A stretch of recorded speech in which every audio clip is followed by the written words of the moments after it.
नमस्कार करते हैं, वापस आ गया हूं। The fundamental unit of life, class 9th 5th chapter. बहुत मजा आने वाला है। क्या देखेंगे? Plasma membrane structure and function. ये प्लाज्मा मेम्ब्रेन होता क्या है, जिसको हम लोग सेल मेम्ब्रेन भी कहते हैं, ये जानेंगे। इसकी स्ट्रक्चर और फंक्शन में बात करेंगे। फटाफट से टॉपिक देखते हैं और एंजॉय करते हैं।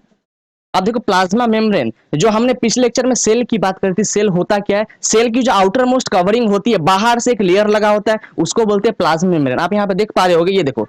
और यहाँ पे आप जो देख रहे हो, ये एक एनिमल सेल है। एनिमल सेल मतलब क्या? जो जैसे मैं एक एनिमल हूँ, और भी जो एनिमल्स होते हैं, हम लोग तो एनिमल ही है ना। Human being are also an animal, we are an emotional animal, we are an advanced animal. तो हमारे में भी ऐसा सेल होता है। उसके बाहर में जो कवरिंग है, देखो ब्लू कलर की आपको दिख रही है ना, डबल लेयर होता है जो आपका प्लाज्मा मेम्ब्रेन होता है। It is a double layer membrane. अब देखो, अब ये बताऊंगा आगे कि प्लाज्मा मेम्ब्रेन किस चीज से बनी है, तब देखोगे उसमें डबल लेयर होता है, जिसको हम बोलते हैं फॉस्फोलिपिड बाइलेयर। ठीक है ना, सब बात करने को है। तो ये एनिमल सेल के बाहर लेयर देख रहे हो ब्लू कलर का, इसको बोलते हैं हम लोग प्लाज्मा मेम्ब्रेन। और देखो, this is the outermost covering of the cell that separates the content of the cell from its external environment. तो बाहर कुछ भी चीज हो, बाहर पानी हो, आपकी कार्बन डाइऑक्साइड, ऑक्सीजन हो, उन सब से सेल के अंदर कंटेंट को सेपरेट करता है कौन? प्लाज्मा मेम्ब्रेन, जिसको हम सेल मेम्ब्रेन भी कहते हैं। और देखो, प्लाज्मा मेम्ब्रेन अलाउज और permits the entry and exist of some materials in and out of the cell.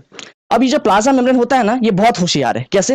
ये सबको अंदर आने नहीं देता है और सबको बाहर जाने नहीं देता है। कहने का मतलब, कुछ सिलेक्टिव ही आपके ऐसे कंपोनेंट्स होते हैं, कुछ सिलेक्टिव पार्टिकल्स होते हैं जो कि अंदर आ पाते हैं और बाहर जा पाते हैं। इसीलिए हम लोग सेल मेम्ब्रेन को या प्लाज्मा मेम्ब्रेन को कहते हैं सिलेक्टिवली परमिएबल मेम्ब्रेन। क्योंकि आप देखोगे, मैं बताऊंगा कि क्या क्या चीजें अंदर आ सकती है और क्या क्या चीजें सेल से बाहर जा सकती है, वो सब बात करेंगे। चलो फटाफट उनको देखते हैं, एंजॉय करते हैं। आप देखो यहाँ पर प्लाज्मा मेम्ब्रेन जो मैंने बात करी थी, उसको हम लोग फॉस्फोलिपिड बाइलेयर भी कहते हैं। आप देखो यहाँ पे लिखा है प्लाज्मा मेम्ब्रेन बाइलेयर, जिसको हम लोग फॉस्फोलिपिड बाइलेयर भी कहते हैं। ऐसा क्यों? आप देखो, बात समझो। अब काफी कुछ बताने को, अच्छे से सुनना, बहुत कुछ बात करेंगे यहाँ पे। तो ये देखो, ये जो होते हैं ना, आप ग्रीन कलर का देख रहे हो इस तरीके से, ये वाली ग्रीन ग्रीन जो देख रहे हो, ये आपका होता है फॉस्फेट। यहाँ नोट कर दूं इसको, ये होते हैं फॉस्फेट। और ये जो होते हैं, आप देख रहे हो यहाँ पे, ये आपको इस तरीके लेग्स दिख रहे होंगे, इस तरीके के, है ना, ऐसा ऐसा ऐसा। ये होते हैं आपके लिपिड्स, ये होते हैं लिपिड्स। अब देखो, ये फॉस्फेट क्या होते हैं? फॉस्फेट का बेसिकली अगर मैं मॉलिक्यूलर फॉर्मूला की बात करूं, अगर आपने केमिस्ट्री में पढ़ा होगा, इसको आगे चल के पढ़ोगे, तो वो होता है PO4। It is PO4। इसका मतलब इसमें फॉस्फोरस है, एक आपका फॉस्फोरस है, और उसके चारों तरफ 4 आपके ऑक्सीजन होंगे, ये हो गया आपका फॉस्फेट। और जो लिपिड देख रहे हो, ये बेसिकली क्या है? ऑयल देखियो ना, ऑयल, ऑयल की बात करें, वैक्स की बात करें, ये सब क्या लिपिड है आपके, ठीक है ना। अब देखो, फॉस्फेट जो है, ये जो है आपके प्लाज्मा मेम्ब्रेन का हाइड्रोफिलिक पार्ट होता है। It is the hydrophilic part of, यहां लिख दो हाइड्रोफिलिक। तो it is the hydrophilic part of your plasma membrane. और जो लिपिड होता है, it is the hydrophobic part, hydrophobic part of your plasma membrane या सेल मेम्ब्रेन। तो हाइड्रोफिलिक का मतलब क्या? हाइड्रो मतलब होता है वाटर, यहां देख रहे हो, हाइड्रो मतलब कोई और लिक्विड नहीं, हाइड्रो मतलब वाटर ही होता है, ठीक है ना। और फिलिक मतलब फिलिया, आपका फिलिक आया है आपके, इसका मतलब होता है प्यार करना, पसंद करना। तो पानी को पसंद करने वाला, पानी से दोस्ती करने वाला, उसको बोलते हैं हाइड्रोफिलिक। और हाइड्रोफोबिक, फोबिया मतलब होता है डर लगना। अगर हमें किसी चीज का फोबिया हो गया, मतलब हमें उससे डर लग रहा है, तो हाइड्रोफोबिया मतलब पानी से डर लगना। तो लिपिड हमेशा पानी से डरा रहता है, ठीक है ना। अब देखो यहाँ पे आप और भी कुछ देख पा रहे हो, यहाँ पे देखो, ये आपको दिख रहा है येलोइश कलर का कुछ दिख रहा है, ये आपको दिख रहा है, ये येलो येलो। तो ये जो होते हैं, इनको बोलते हैं हम लोग प्रोटीन्स। ये होते हैं आपके प्रोटीन। यहाँ पे या यहाँ पे भी जो आप देख रहे हो, ये सब क्या है? आपके प्रोटीन ही है, ठीक है। और यहाँ पे आपको दिख रहा होगा, ये सारे, ये रेड रेड कलर का दिख रहा है, रेड रेड बॉल्स आपको दिख रहे हैं अंदर में, ये होते हैं आपके कोलेस्ट्रॉल। यहाँ मैं मार्क कर दूं, कहाँ मार्क कर दूं? यहाँ पे देख लो, ये होते हैं आपके कोलेस्ट्रॉल। आपको पता है कोलेस्ट्रॉल क्या होता है बेसिकली? और इसके फंक्शन हमारे बॉडी के अंदर बहुत सारे हैं, लेकिन जो मेन फंक्शन की बात करें, कोलेस्ट्रॉल क्या करता है आपके बॉडी के अंदर? Vitamin D. अगर आपके बॉडी में विटामिन डी की कमी हो गई हो, तो उसको बनाता है कोलेस्ट्रॉल। और भी बहुत से आपके जो डाइजेस्टिव एंजाइम्स होते हैं, जैसे आपके स्टमक के अंदर खाने को पचाने के लिए बहुत से डाइजेस्टिव एंजाइम्स को सीक्रेट करा जाता है, तो उन सब को बनाने का भी काम करता है कौन? करता है कोलेस्ट्रॉल। और देखो, यहाँ पर आपको दिख रहा होगा कुछ पर्पलिश कलर का आपको बॉल टाइप स्ट्रक्चर दिख रहा है यहाँ पे, ये होता है आपका glycolipid. This is glycolipid. Glyco मतलब होता है ग्लूकोज, ठीक है ना, ग्लाइको मतलब होता है ग्लूकोज। और लिपिड मतलब यहां भी आपके ऐसे ऐसे आपके लिपिड के जो है ना, ये निकले होंगे इस तरीके से, नीचे में अंदर में आपके लिपिड के टेल होंगे, ठीक है ना। ग्लाइको मतलब ग्लूकोज, जिसको शुगर भी बोल सकते हो। तो आप देख रहे हो बेसिकली जो ये आपका पूरा पूरा प्लाज्मा मेम्ब्रेन है, ठीक है ना, प्लाज्मा मेम्ब्रेन। जैसे यहां से मैं क्या करता, आपको मैंने बताया, अगर यहां से लेट से मैं इस पोर्शन को कट कर देता, मैंने यहां से छोटे से पोर्शन को प्लाज्मा मेम्ब्रेन से कट किया, ये देखो यहां से छोटा सा ये लेकर ऐसा कट कर दिया, और इसी को फिर जूम कर दिया काफी, तो जूम करके आपको फिर ये चीज देखने को मिला। और आप देख रहे हो यहाँ पे आपको एक फॉस्फेट दिख रहा है, फॉस्फेट का लेयर, और यहाँ पे भी दिख रहा है, यहाँ पे फॉस्फेट का लेयर है ना। जस्ट अ सेकेंड, तो आपको ऊपर एक दिख रहा है लेयर, नीचे दिख रहा है, इसलिए इसको बोलते हैं हम लोग फॉस्फेट बाइलेयर, है ना, फॉस्फोलिपिड बाइलेयर भी इसको कहा जाता है प्लाज्मा मेम्ब्रेन के स्ट्रक्चर को। आगे बढ़ते हैं। अब देखो मैंने आपसे क्या बात करी थी कि प्लाज्मा मेम्ब्रेन, इसको हम लोग सिलेक्टिव परमिएबल मेम्ब्रेन भी कहते हैं।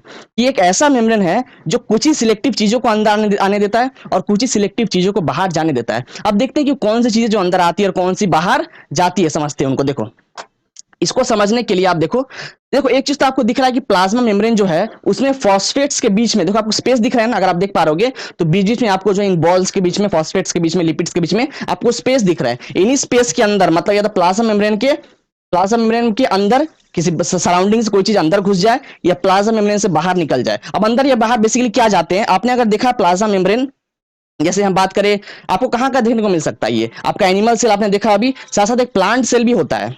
जो हमने एनिमल सेल की बात की, इस तरीके से आपका प्लांट सेल होता है। प्लांट सेल में बाहर होता है आपका सेल मेम्ब्रेन और सेल मेम्ब्रेन के बाहर होता है आपका सेल वॉल, ठीक है ना। एनिमल सेल का सबसे बाहर वाला कवरिंग होता है सेल मेम्ब्रेन और प्लांट सेल का सबसे बाहर वाला कवरिंग सेल मेम्ब्रेन नहीं, वो होता है सेल वॉल, ठीक है ना। वो सब आगे बात करेंगे सेल वॉल वगैरह क्या होती है। अब देखो यहाँ पर अब समझते हैं, यहाँ पे हमने स्ट्रक्चर के ऊपर बात कर ली। अब देखो अब यहाँ कुछ चीजें बहुत इंपॉर्टेंट आपको बताने की है, ये वो क्या है। जैसे मैं बात करूं अब क्या चीजें अंदर आएगी क्या चीजें बाहर जाएगी वो देखते हैं। सबसे पहले समझते हैं कि जो चीजें छोटी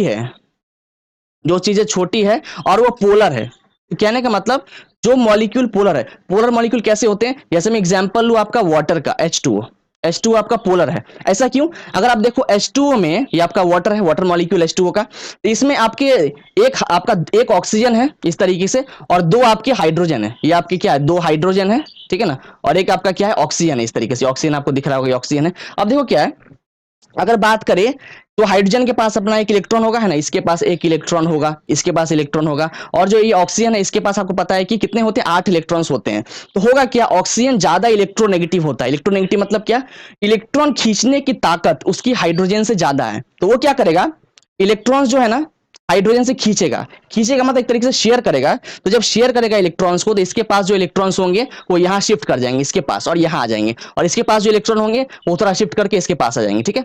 ऑल्दो इसने शेयर करा है तो हल्का सा अपना जो है ना एक पुल लगाकर हाइड्रोजन के दोनों के इलेक्ट्रॉन्स को अपने अपनी ओर खींच लिया। खींच लेने से ये जो ऑक्सीजन है इसके ऊपर आ जाता है एक डेल्टा नेगेटिव का चार्ज, बेसिकली वो हो जाता है आपका इलेक्ट्रोनेगेटिव, और इलेक्ट्रोनेगेटिव बताने के लिए हम लोग डेल नेगेटिव का साइन लगाते हैं, और ये चूंकि इलेक्ट्रॉन आपका लूज कर रहा है इसमें बन जाएगा डेल्टा पॉजिटिव का साइन, ठीक है।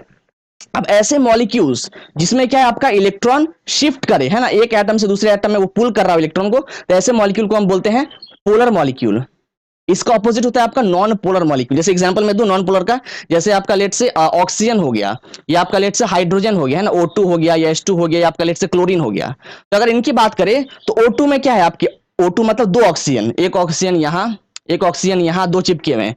अब देखो दोनों में इलेक्ट्रॉन नंबर तो बराबर ही होगा, ऑक्सीजन में भी 8 इलेक्ट्रॉन होंगे, इसमें भी दूसरे वाले में भी 8 होंगे। तो चूंकि दोनों में से कोई भी ज्यादा इलेक्ट्रोनेगेटिव है नहीं, इलेक्ट्रोनेगेटिविटी का डिफरेंस है नहीं, तो कोई भी किसी से इलेक्ट्रॉन को खींच नहीं पाएगा, इसलिए आपका इलेक्ट्रॉन यहाँ पे बीच में ही रह जाएगा। देखो यहीं पे जो है ना आपके इलेक्ट्रॉन यहीं पे सेंटर में रह जाएंगे। तो इस तरीके के मॉलिक्यूल को हम बोलते हैं नॉन पोलर मॉलिक्यूल। क्लोरीन की बात करते हैं, क्लोरीन में भी सेम है आपके दो क्लोरीन की बात करें वो एक गैस होता है, it is a yellowish green colour का गैस, जो कि क्या करता है बेसिकली आपको पता है क्लोरीन ब्लीचिंग का काम करता है या सैनिटेशन का काम करता है। अगर आपने समुद्र में से पानी उठाया है, उसको साफ करना है, उसमें से जर्म्स को मारने हैं, समुद्र के पानी को ड्रिंकिंग पर्पस के लिए यूज करना है, तो उसमें से जो जर्म्स वगैरह है कीटाणु उसको तो मारने पड़ेंगे।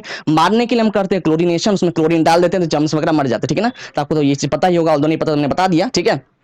तो नॉन पोलर पोलर समझ गए। अब देखो अब बात करते हैं कि अंदर क्या आता है और बाहर क्या जाता है। अगर हम बात करें सबसे पहले, अगर आपका कोई मॉलिक्यूल लेट से छोटा है, चार कंडीशन देखेंगे। सबसे पहले लेट से आपके पास कोई मॉलिक्यूल है, वो स्मॉल है और पोलर भी है, स्मॉल भी है पोलर भी है। उसका एग्जांपल क्या हो सकता है, अभी जस्ट बात करें, स्मॉल भी हो पोलर भी हो, तो वो तो हो सकता है आपका वाटर, है ना, वो आपका वाटर हो सकता है, H2O वाटर। अब देखो H2O जो है आपका छोटा भी है और पोलर भी है। अगर इसकी बात करें तो क्या ये अंदर जा पाएगा सेल मेम्ब्रेन के, बिल्कुल जा पाएगा। और अगर मैं बात करूं, जब आप स्ट्रक्चर देख रहे हो सेल मेम्ब्रेन का, इसमें फॉस्फेट है और नीचे में लिपिड है। लिपिड क्या होता है, बेसिकली ऑयल होता है। आपको पता है कि ऑयल और वाटर साथ में नहीं आ पाते कभी भी। ऑयल में अगर तुम पानी मिला दोगे तो वो दोनों साथ में नहीं आएंगे, पानी के ऊपर जो है तेल ऊपर में आपका फ्लोट करते हुए दिखाई देगा, ठीक है ना। लेकिन जो फॉस्फेट हेड है आपका प्लाज्मा मेम्ब्रेन का, ये पानी को अट्रैक्ट करेगा, फॉस्फेट हेड जो अट्रैक्ट करेगा। तो चूंकि फॉस्फेट हेड अट्रैक्ट कर रहा होता है और आपका लिपिड हेड रिपेल मार रहा होता है, लेकिन चूंकि साइज में काफी छोटा है, तो ये आपका जो है, ये आपका जो पोलर मॉलिक्यूल है H2O, ये यहां से पास कर जाता है, ये यहां से पास कर जाएगा। लेकिन कैसा पास करेगा? स्लोली।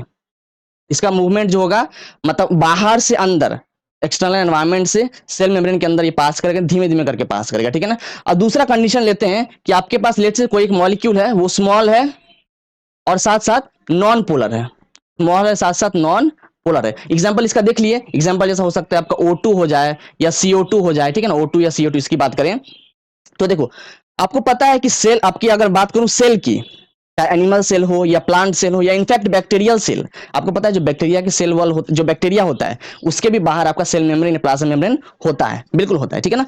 तो होता है क्या है, सेल मेम्ब्रेन को बहुत से टास्क परफॉर्म करने होते हैं। आपको पता है जो सेल है आपका, आपकी बॉडी में बहुत सारे सेल्स होते हैं, आपको पता है लाखों करोड़ों सेल्स आपके बॉडी के अंदर है। तो सेल को बहुत सारे टास्क परफॉर्म करने हैं, उसके लिए उसको बनाने पड़ते हैं एनर्जी। जैसे आप फॉर एग्जाम्पल आप दौड़ रहे हो, तो आपको एनर्जी की रिक्वायरमेंट है, आपका हार्ट जो है कंटिन्यूअसली पंप कर रहा है, तो पंप करने के लिए उसको एनर्जी चाहिए। तो एनर्जी बनता कैसे है? तो सेल क्या करता है, वो पहले ऑक्सीजन को बाहर से लेगा, ऑक्सीजन लेगा, अंदर में केमिकल रिएक्शन होंगे, केमिकल रिएक्शन होने से कुछ एनर्जी भी बनेगा और साथ साथ आपका CO2 भी बनेगा। तो कुछ कुछ तो CO2 बाहर निकल जाती है आपके सेल मेम्ब्रेन के बाहर, और जो एनर्जी बनता है उसको यूटिलाइज करता है, और उसी एनर्जी को हम दौड़ने के लिए इस्तेमाल करते हैं ना। अगर मैं दौड़ रहा हूं या बोल रहा हूं, या लेट से अगर मेरी हार्ट बीट कर रही है, मेरा स्टमक वर्क कर रहा है, कुछ भी हो रहा है, तो उस एनर्जी का इस्तेमाल हमारा इस तरीके से बॉडी कर रहा होता है सेल से, ठीक है ना। अब देखो, अगर कोई मॉलिक्यूल आपका स्मॉल भी हो, साथ साथ नॉन पोलर भी हो, तो अब देखो उसका जाना बहुत आसान है, छोटा भी है, नॉन पोलर भी है, तो वो आसानी से पास कर जाएगा और काफी तेजी से पास करेगा। वो इसके अंदर से काफी तेजी से पास कर जाएगा और काफी फास्ट पास करेगा। समझ में आ रहा है? तो अगर बाहर से लेट से ऑक्सीजन को अंदर आना है, या बाहर से CO2 को आपके सेल मेम्ब्रेन के अंदर आना है, सेल के अंदर आना है, वो काफी फास्ट है, फटाक से जो अंदर आ जाएगा, ठीक है ना। अब अगर तीसरा कंडीशन कंसिडर करते हैं, तीसरे कंडीशन में लेट से, अच्छा अपनी सब देख लिया, थर्ड कंडीशन, लेट से आपका कोई मॉलिक्यूल नॉन पोलर है, नॉन पोलर है, साथ साथ वो साइज में बड़ा है, नॉन पोलर है, बिग है। इसका एग्जांपल क्या हो सकता है? इसका एग्जांपल मैं ले लेता हूं आपका, लेट से बेंजीन। इसका एग्जांपल ले लेते हैं बेंजीन। बेंजीन कैसा है? वो नॉन पोलर भी है और साइज में बड़ा भी है। तो क्या बेंजीन इसमें से निकल पाएगा क्या? बेंजीन देखो नॉन पोलर है ना, तो नॉन पोलर है, तो नॉन पोलर के लिए निकलना इसमें से आसान है, और लेकिन चूंकि साइज में बड़ा है, तो ये निकल तो जाएगा बाहर से, अंदर तो आ जाएगा सेल मेम्ब्रेन के, लेकिन स्लोली निकलेगा।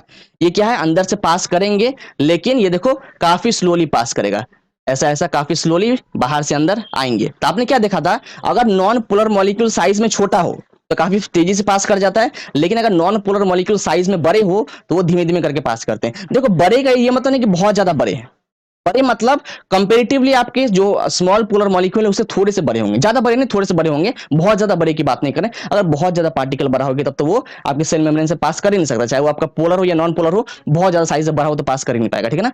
नॉन पोलर जो है ज्यादा उसमें ऑल दो डिफरेंस नहीं दिखता होता है, साइज में बहुत थोड़ा सा बड़ा हो रहा होता है, ठीक है ना। अब चौथा केस देखते हैं, जिसमें आपका कोई मॉलिक्यूल है, वो लेट से पोलर है, वो पोलर है और साथ साथ साइज में बड़ा भी है, पोलर भी और बिग भी है। इसका एग्जांपल क्या हो जाएगा? इसका एग्जांपल मैं ले लेता हूं ग्लूकोज। इसका एग्जांपल हो जाएगा ग्लूकोज।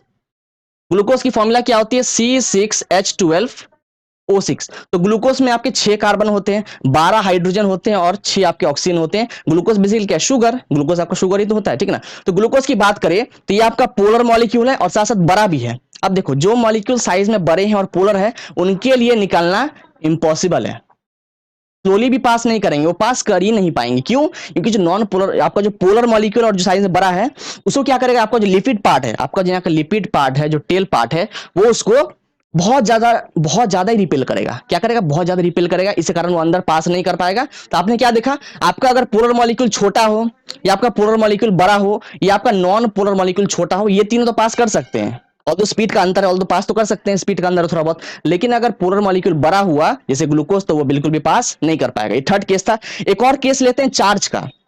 अगर लेट से आपका कोई मॉलिक्यूल चार्ज है, आपको पता है कि कोई भी मॉलिक्यूल चार्ज कब होता है?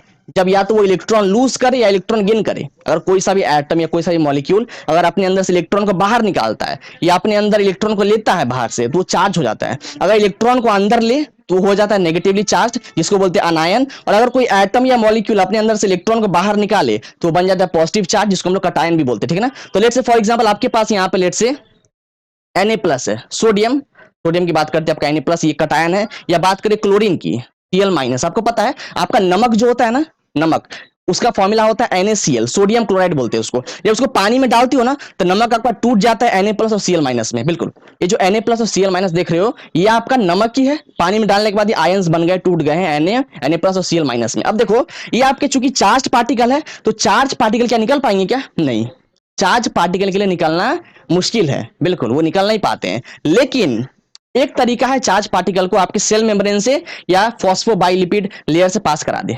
वो क्या है? इसको बोलते हैं हम लोग एक्टिव ट्रांसपोर्ट। देखो आपके प्लाज्मा मेम्ब्रेन से दो तरीके के ट्रांसपोर्ट हो सकते हैं, एक हो सकता है एक्टिव ट्रांसपोर्ट, दूसरा हो सकता है पैसिव ट्रांसपोर्ट। अभी तक जो आपने देखा ये सारे, जैसे आपका H2O बाहर से अंदर आ सकता है, आपका O2 CO2 बाहर से अंदर आ सकता है, या आपके जो आपके नॉन पोलर मॉलिक्यूल हो जो बड़े हैं जैसे बेंजीन, वो भी बाहर से अंदर आ सकता है। तो इन सबको अंदर आने के लिए एनर्जी की रिक्वायरमेंट नहीं है कि क्या हम एनर्जी दे रहे हैं, नहीं, ये अपने आप बाहर से अंदर आ जाते हैं, इनको एनर्जी की रिक्वायरमेंट नहीं है। और इस तरीके की मूवमेंट को जहां एनर्जी की रिक्वायरमेंट ना हो इसको बोलते हैं पैसिव ट्रांसपोर्ट। तो ये सब जो है पैसिव ट्रांसपोर्ट तरीके से प्लाज्मा मेम्ब्रेन के अंदर आए हैं। लेकिन अगर इसको अंदर लाना है चार्ज पार्टिकल को, इसको या इसको, इसके लिए कराना पड़ेगा आपको एक्टिव ट्रांसपोर्ट। और एक्टिव ट्रांसपोर्ट तभी पॉसिबल है जब आपके इस फॉस्फेट के साथ, आपके इस फॉस्फेट के साथ एक आपका एटीपी मॉलिक्यूल जुड़ जाए। एटीपी क्या है आपका फॉर्मूला, आपको फुल फॉर्म पता है इसका, adenosine triphosphate. Adenosine triphosphate, try मतलब क्या? तीन, और फॉस्फेट मतलब PO4। तो जैसे आपको पता है ये सब जो है ये सब सिंपल फॉस्फेट है, ये एक फॉस्फेट है, ये एक फॉस्फेट है, ये एक फॉस्फेट है, ये एक फॉस्फेट है। लेकिन आपका एटीपी अगर जुड़ जाए कि एडिनोसाइन ट्राइफॉस्फेट, तीन फॉस्फेट साथ में जुड़ जाए अगर, तो एटीपी जो है इसको हम लोग कहते हैं एनर्जी मॉलिक्यूल भी कहते हैं। बेसिकली इसका काम है एनर्जी बनाना और किसी भी पार्ट को एनर्जी प्रोवाइड करना। तो अगर आपने आपने आपका जो फॉस्फेट चिपका हुआ है, आपका फॉस्फोबाइलिपिड में जो फॉस्फेट है, अगर उसमें एटीपी चिपक गया और उसको उसने एनर्जी दे दिया तो फिर आपका सोडियम आयन या क्लोरीन आयन आसानी से अंदर आ सकता है। और इस तरीके की मूवमेंट को जिसमें आपका चार्ज अंदर आ पाए एटीपी के चिपकने से फॉस्फेट से, इसको बोलते हैं हम लोग एक्टिव ट्रांसपोर्ट। समझ गए ना? पैसिव और एक्टिव समझ गए बेसिकली। ठीक है, अब आप देखो यहाँ पे, अब तो कुछ बताने को है नहीं। आपका अगर ऑक्सीजन और CO2 अगर इसका एक्सचेंज हो रहा है, लेट्स से आपका ऑक्सीजन अंदर आ रहा है या ऑक्सीजन बाहर निकल रहा है, या आपके सेल के अंदर ऑक्सीजन आ रहा है ऑक्सीजन बाहर निकल रहा है, तो अगर इस गैस का एक्सचेंज हो रहा हो तो इस प्रोसेस का स्पेशल नाम है, इसको बोलते हैं डिफ्यूजन। डिफ्यूजन, डिफ्यूजन क्या होता है? Diffusion is a process of movement of particles from higher concentration to lower concentration. जहां पे उस पर्टिकुलर पार्टिकल का कंसंट्रेशन ज्यादा हो वहां से वो मूव करता है लो कंसंट्रेशन वाले रीजन में। इस तरीके की मूवमेंट ऑफ गैस को हम लोग बोलते हैं डिफ्यूजन। और अगर आपका वाटर का मूवमेंट हो सेल के अंदर, अगर पानी अंदर आ रहा है सेल से या पानी बाहर जा रहा है, तो पानी की अगर स्पेशली मूवमेंट हो तो वो उसको कहते हैं ऑस्मोसिस। इसको कहते हैं ऑस्मोसिस। देखो ऑस्मोसिस भी आपका क्या है? एक डिफ्यूजन ही है। ऑस्मोसिस भी डिफ्यूजन है, लेकिन चूंकि पानी की बात कर रहे हैं तो अगर पानी आ जाए तो इसको बोलते हैं ऑस्मोसिस। ठीक है ना? पानी अगर ना हो, पानी के अलावा और कुछ भी हो, चाहे कोई गैस हो या कोई और लिक्विड हो पानी के अलावा, तो उसको बोलते हैं डिफ्यूजन। तो अगले लेक्चर में देखेंगे आपका डिफ्यूजन और ऑस्मोसिस क्या होता है। ठीक है, इसको ये पेंट करते हैं। तो अभी के लिए आई होप आपको मजा आया होगा। हमारे साथ बने रहने के लिए, इस लेक्चर को पूरे अंत तक देखने के लिए आप सभी का हृदय की गहराइयों से प्रेमपूर्वक बहुत बहुत धन्यवाद।